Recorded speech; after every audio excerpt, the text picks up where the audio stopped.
Okay, so hello everyone. So this is Khandaker Abir Rahman from Saginaw Valley State University, Michigan. And I'm presenting our work, typing gesture for one-time authentication using smart wearable, which is the smartwatch. So as for my agenda, so I'll go over the introduction and a little bit of background of our work and what exactly we are doing. So then contribution of our work, I'll go over the data collection process and then data pre-processing. And then we move into the experimental results part and finally draw some conclusion and our future plan. Okay, so the introduction, what we are trying to do is proposing a secondary user authentication method, which will work as a gap filler or kind of a fusion with the username and password combination, which is the most popular and widely used all over the world for user authentication. So this username and password-based user authentication is kind of found not 100% secure, definitely, especially when how it is crafted, stored, and entered. Sometimes it can be guessed, or just using brute force analysis, you can break it, or just simple shoulder surfing or guessing, it can work. So to make the user authentication more secure, there are several studies, researches going on, which propose the behavioral biometrics, which means the way we type in the keyboard or move our mouses, which is the mouse dynamics, and the keystroke is the the typing behavior, and also the touchscreen interaction for smart devices such as a smartwatch, smartphone, or tablet. And the device itself, if it is a portable, handheld device, the way we move the device that can be used to authenticate the user. Now, this proposed the behavioral model, comes with some limitations. For instance, the keystroke dynamics, it is found vulnerable to some attacks such as the snoop forgery play attack shown in the paper number 8, which is kind of a spoofing. So which means using a simple device, keylogger, you can steal someone's password, and not even the password. You can actually measure the time difference between the different, when you press and release the keys. So which means the typing behavior can also be logged. And from there, you can generate a fake set of timing and input the fake keystroke on the computer. Now, to overcome some of the limitations, researchers in recent years have focused on some alternate data, which is given up by the different devices such as the smartphone, tablet, and smartwatches. The good thing is all of our smart devices these days that are gaining popularity, that comes with a tons of array of sensors. Most common is the gyroscope and the accelerometer, and there are other few additional sensors to some devices. So we can actually probably use those sensor data, and probably we can analyze, and from there we can try to authenticate the user. So that's our goal actually for this research. Now, there are some similar works have been done in recent times. For example, the CF et al., they are first promising results for the accuracy of identifying user using the smartwatch, which means the way the user move their hands wearing a smartwatch that can be used to perform one-time authentication. But there was a limitation. So the authors actually assumes that, or actually the system they proposed actually requires that the user has to be active moving the hand for a long period of time, which is not always practical in real world. So we don't move our hands every often or for a longer period of time. So it should be very short and be still distinctive. So this is where smartwatch motion sensors for gesture while typing the username and password authentication can come together and provide a robust system, a better system. So which means the system we are trying to develop is we are monitoring the hand gestures while the user is typing the username and password. So there is no additional gesture required, just the regular spontaneous hand movement when somebody is typing their username and password. Now, there are two particular works done in the same area. Actually, both works are done from the same research group, Chang et al. in paper number 10 and 11 reference number. So they have been working or had worked a little bit on this idea, even though the first work, which is the number 10, is a preliminary work, so very limited data set and very few number of users, and they haven't used any detailed way of measuring their performance, but they extended their work in the number 11, their later work, and they found actually quite a bit of interesting results with a very high accuracy, which means a very low error rates. But there is a assumption, or actually requirement they enforce, which is the user, all of them has to type the same username and password. So username and password are not free. So there's no way the user can set their own username and password. So it has to be predefined username and predefined password. So that makes it kind of limited in practicality, or even if it is practical, the accuracy in that case, when it comes to different username and password chosen by the user, could be varied. I mean, the accuracy they have achieved may not be as good as when it comes to the real world with different username and password. So our method, on the other hand, seeks to authenticate the users using alternative methods for authentication. The smartwatch tapping gesture that we propose is paired with the username password system, and we actually made it open to the user to choose their own username and password. Yeah, so the method we developed is intended to authenticate a user in a connected device. So which means the wearable device, which is a smartwatch, has to be connected with the computer over either Bluetooth or Wi-Fi. In our case, we use the Wi-Fi connectivity between the smartwatch and the computer, or it can be automatically connected actually with the smartwatch. So it has to be connected with the device. So our experiment involves 5 viewers. That's not a big number. 5 users is a very small number, but we actually ended up collecting 50 samples from 5 viewers, 10 samples from each, using our developed smartwatch app that we developed for Android system. And then we implemented our own method of processing data and then comparing the imposter attempts and the genuine attempts to show the efficiency of our experiments.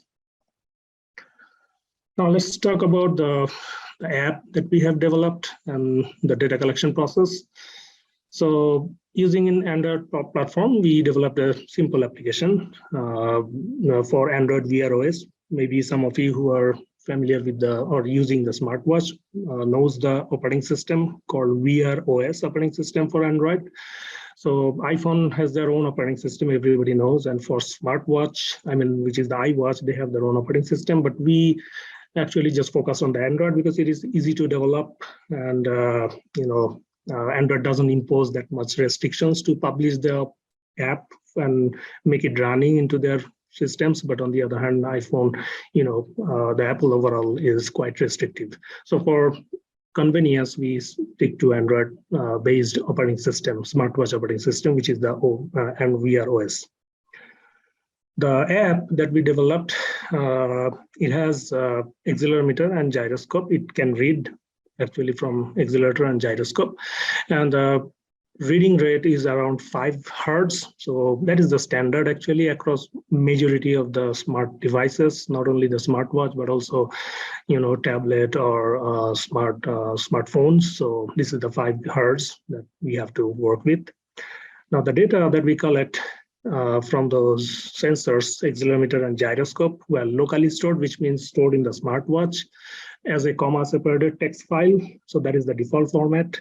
And then we transferred to a common Wi-Fi connected Windows operating system, Windows-based desktop computer using the Android debug bridge tool, so which works over the Wi-Fi. So it's very straightforward. So it means once the data is collected, stored in your smartwatch, it can immediately be connected or transferred actually to the computer for analysis and give a decision whether it is a genuine attempt or it's an imposter attempt. So it can be done real time. Now the device we used for data collection was a smartwatch made by Fossil. Exactly, the model is Gen 4 Carlyle, which runs on the Wear OS operating system, and we had to pair it with an Android smartphone. Now, about the selected username, the Okay, let me. Yeah. So for the selected usernames, the number of characters in the username range for 9 to 14, which means we keep our username size between 9 and 14. And we allowed the users to use any letters A to Z, then numbers 0 to 9. Not every username contains both letters and numbers because it's up to the user, whichever they feel comfortable with, as the decision was left to them. The user was then given time to practice the combination until they felt comfortable with the movements, and then we give them their smartwatch.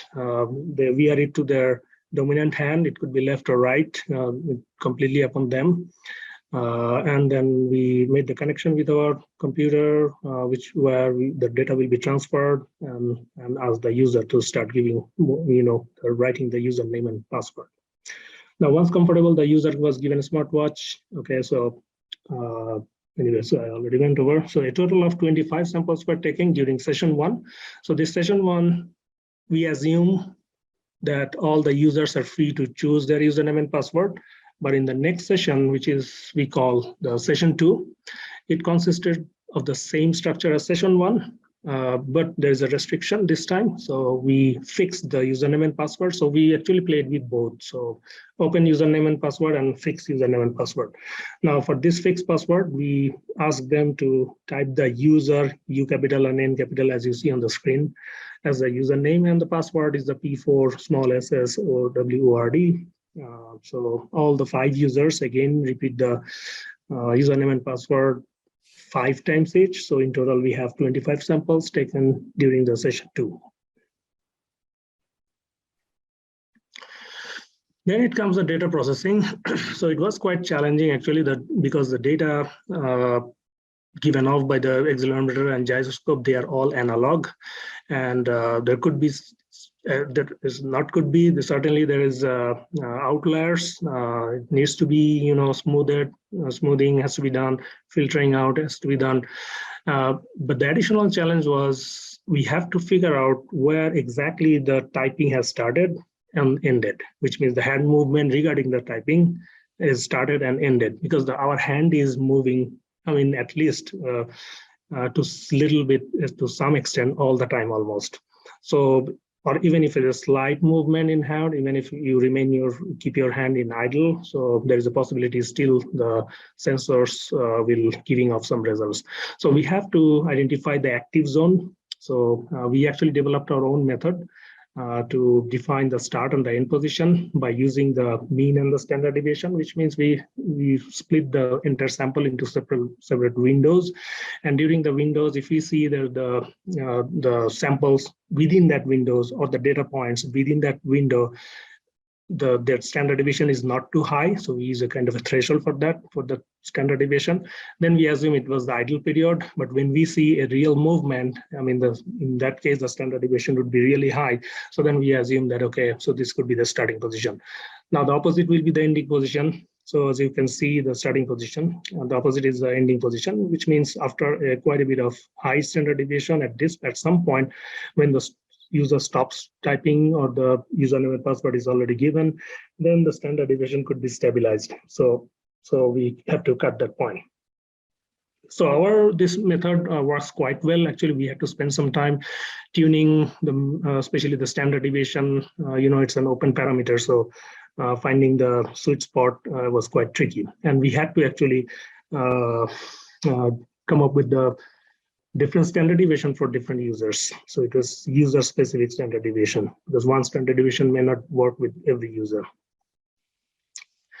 Now we go with the error computation method, the way we compared the genuine sample against another genuine sample or against an imposter sample. So the difference between the reference, which is the genuine, I would assume, and the authentication or the test measurements is computed by first aligning the measurements using the process. Now, this aligning is also a challenge because even for the same user typing the same username and password, the sample size could be different. So it means we have to, come up with some start and end point which match actually between the reference and the authentication measurements. So the longer of the two measurements are truncated such that both measurements have the same number of samples. That's what we come up with. Now the error is computed by averaging the point-wise squared error between each pair of measurements. So this process is repeated on all axes and for both gyroscope and accelerometer data. So if you look into the diagram on the left side, so you see three sub-diagrams, so for x-axis, y-axis, and z-axis. Now for each axis data, we have the amplitude, the y-axis and the z-axis, the x-axis is the timestamp you can assume. So when the same user types the same username and password, which means that's the genuine attempt. You see the blue and the orange, their analog signals, the pattern looks quite similar, especially for y-axis, also the z-axis, and also the x-axis. They look quite similar. So therefore, what we did, we just take the point-wise difference, squared error between the orange line and the blue line of the curve, and then take the the sum. So as you can assume, since this is a very crude and naive approach, I should not use crude, so naive approach, simplest of all, to comparing two signal data, so getting the squared error. So for a perfectly matched signal, the square error will be 0. On the other hand, if the two samples are quite different, then you assume or you expect the square error to be quite high. And that's what it happens. If you look into the diagrams on the right-hand side, you see this is the case of accelerometer sensor data on 3 axes for 2 samples of the 2 different users while typing the different username and password. So this means the users are different and also the username and passwords are different. And understandably, they're very dissimilar. So if you find the different squared error point-wise, you will expect a quite high, the summation would be quite high. Yeah, so the next diagram, you see the accelerometer sensor data on 3 axes there for 2 samples of the 2 users while typing the same username password. So that is interesting, most challenging. So it means we assume that the username password has been compromised, it has been stolen, and the imposter or the attacker knows the username and password. And then they're trying to, it's a straightforward thing. They will just, type the username and password. But still, if you look into the signal data, it shows some level of dissimilarity. So compared, if I go back to the previous diagram, when the same user types his own same username and password, it was way similar. Compared with this diagram shows that even the password has been stolen, username password has been stolen, but still you can probably differentiate the user. So that actually shows the promise of our, the assumption, and from there we got a quite interesting result. Now this is the error plot on 3 axes when comparing 2 samples of the same user while typing the same username password, which means something relating to this diagram.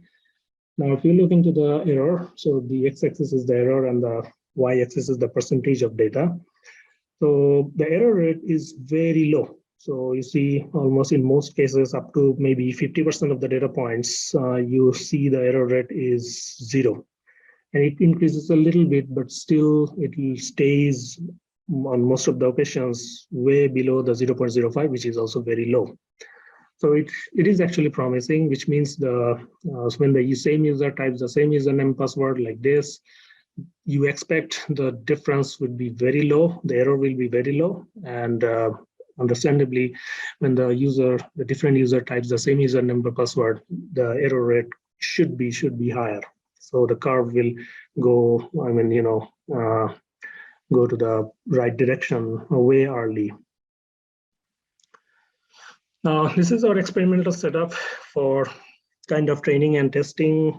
We call it, for biometric perspective, imposter attempts and genuine attempts. So it works a little differently from a regular classification. In a regular classification, we are used to with the training dataset and testing dataset. Rather, in this case, there's no distinction between training and testing dataset. We just compare the genuine users' own samples against different users' samples, and we call the first one as genuine attempt, and the second one is the imposter attempts.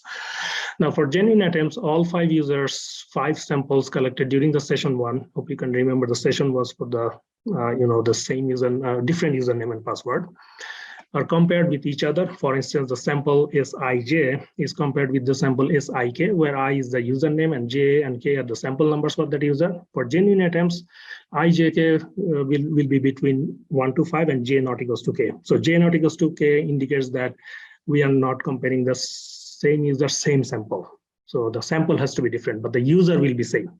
So that's why we have the I and I, but the J and K are different. So a total of 50 combinatorial comparisons are considered for each axis. Over a sensor, considering the 3 axes and the 2 different sensors, accelerometer and gyroscope, there are 300 total genuine attempts. Now for imposter attempts, for all possible inter-user sample combinations are considered, which are collected over the session 2. Now the session 2, if you can remember, when all the users knows types the same username and password, assuming it's a hostile scenario, which means your password was, the username password has been compromised. So from there, you can judge how effective the system is when another user is typing your username and password. Now, for instance, the sample IJ is compared with the sample MN, where I and M are users and J and N are sample numbers for that user. So as you see, the user is different when you are comparing. So I is compared with user M, and the J and N is the sample number for that user. So in this case, we are not comparing the same user. We are comparing the one user with another user. So that's the idea. So considering the 3 axes and 2 sensors, there are 1,500 imposter authentication comparisons. And so which means in total, we have 1,800 authentication attempts combining the genuine and imposters. So that is the, the base of our experimental setups. Now there's a table, may not be, that much readable, but there's some interesting pattern if you look carefully. So the upper half of the table is showing the genuine scores, which means the same user compared with the same user. So 1 versus 1, 2 versus 2, and then 5 versus 5, and so forth. On the other hand, the lower part shows the imposter scores when the one user's data is compared with another user, a different user's data. So 1 versus 2, 1 versus 3, up to 1 versus 5, and the 2 versus 3. And then we have this many combinations. So the last one is 4 versus 5. Now we have listed all the average, the error rates, average, the squared difference for x-axis, y-axis, and z-axis. So this is the average of all the samples comparison between one user versus the same user. I hope you can remember there are 5 samples in total for user 1. So all those 5 has to be compared, and then we have the average x-axis difference is this one. Now, if you look into those numbers just in a raw view, so you see these numbers, the upper values, the genuine scores are quite low compared with the imposter scores on the bottom.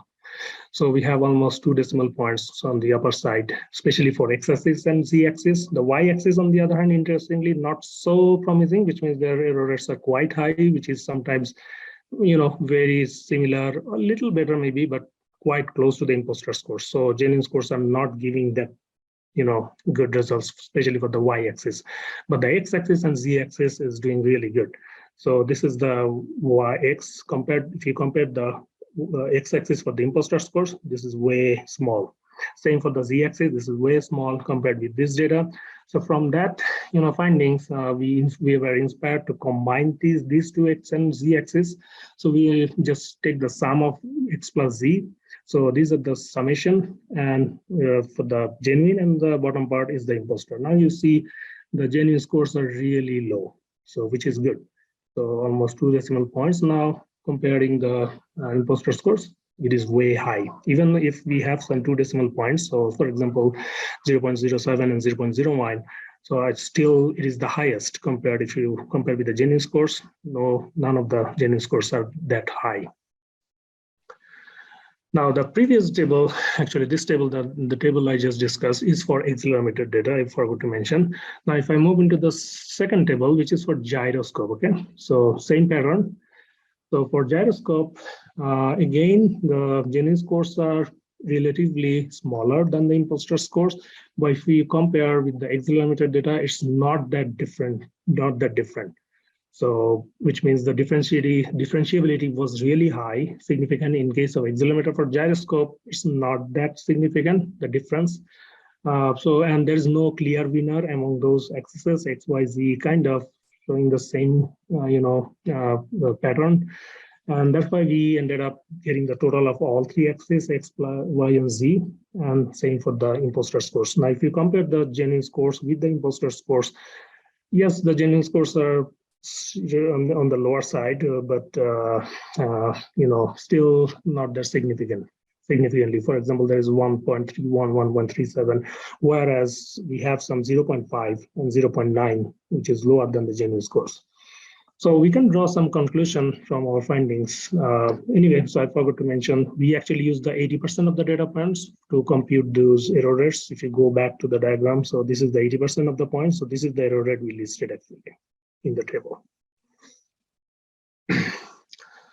Now, the findings from the tables can be summarized. The genuine scores are significantly lower than imposter scores, especially for accelerometer data. It is also noticeable that the accelerometer in general performs better by giving off lower error rates compared with the gyroscope, and which means maybe the accelerometer is doing, can be a good way to differentiate the users. Now, among the accelerometer axes, three axes, X and Z, performs better compared with the Y axis. So therefore, we combine them, and in spite of the better performance, we just use the X, Z combined for the accelerometer. Then comes the measuring the accuracy in terms of some percentages, and this is one of the de facto standard for biometric research to use the to generate the imposter pass rate, which is the IPR, and the false rejection rate, and then plot in a diagram. And then from the diagram, the false rejection rate and the imposter pass rate will actually meet at one point. That meeting point, the crossover point, we call it equal error rate. There is the EER, equal error rate. Now, to generate the imposter pass rate and false reject rate, we have to consider these different thresholds between 0 and 1, where the 0 is the perfect match and 1 is the complete mismatch. So, and we have to use a step size, threshold step size. We have chosen 0.001. Therefore, we have 1,000 imposter pass rate and false rejection rate values were calculated over the thresholds. Now, after plotting those 1,000 IPR and FRR values, the equal error rate was calculated. Now, if you look into the diagram, so the blue line, the dot line is the imposter pass rate, and the red line is the false reject rate. So it is always true that by increasing the threshold, which is the x-axis, the one of them, which is a false reject rate, will increase over the threshold, and on the other hand, the exactly opposite pattern you will find for the imposter pass rate. So it will go down. So if you increase the threshold, the imposter pass rate go down. Now at some point they will meet. So they will cross over. So for example, in this case, they meet at this point. We call that meeting point equal error rate. And this particular scenario, we get the equal error to be 0.19. Now 0.19 is a if you, I mean, in a more easy way, we can call it 19% error rate, which means on average it is correct 81%. Okay, 19% is the error rate. Now this particular diagram is for false imposter pass rate and false rejection rate for the x-axis data for accelerometer, and we found it 0.19. Now on the other hand, the right-hand side, we have the again the accelerometer data for the z-axis, and the ER is found the 0.153, so 15% error rate. Now, if you combine the x and z, which means we found the x and z to be the better performer, so let's combine them. If you combine the x and z and then redo the false reject rate and the imposter pass rates, now the equal error rate comes down significantly, and we got it 0.07, which means only 7% error rate. Now, on the other hand, overall, the gyroscope, which is not performing as good as the accelerometer, it shows 20%, 22.2% of error rate when all three axes were combined, fused. So x plus y plus z. So the best performing, you can say, best performance we got from gyroscope is the combination, and it is the 20.2. So not, as good as the accelerometer. Yeah, so in general, we can draw the conclusion kind of that accelerometer data are found better. So they are better, working better as a differentiator. So 0.07 is found for the X plus Z combined. On the other hand, it was 20% for the gyroscope when all the three axes were combined. Now, with this impressive low ER, our method shows its potential to be a standalone biometric modality for user authentication. So at the beginning, I said our method could be a gap filler, which will be combined with the regular username and password. So we are not forgetting the username and password, rather we are adding it as a second layer of security, which means in case the username and password is compromised, this could be a lifesaver. So so that is our initial thought. But later we found that, okay, so just by looking into the hand movement, you can identify the user almost more than 90% accurately. So this could be a way to a standalone biometric modality as well. Okay, so our work demonstrates a novel method for user authentication based on typing gestures, and we found the result 7%, as I mentioned, but there could be a lot of ways to improve our result. It's just a preliminary work and just a small data set. That is one weakness we have to overcome. So we actually already gathered more data sets and working on not only this method, but also we are considering other the pattern matching algorithms like the dynamic time warping DTW, which works good with the time series data analog signals. So that is one thing we are doing, and also the pre-processing that we haven't used, which means all the outliers or any anomalies are all there exist. So we believe that if we can get rid of those outliers, the accuracies could be improved. Okay, so this is a list of references we mentioned in our PowerPoint, and that was all. Thank you. And is there any question? Thank you.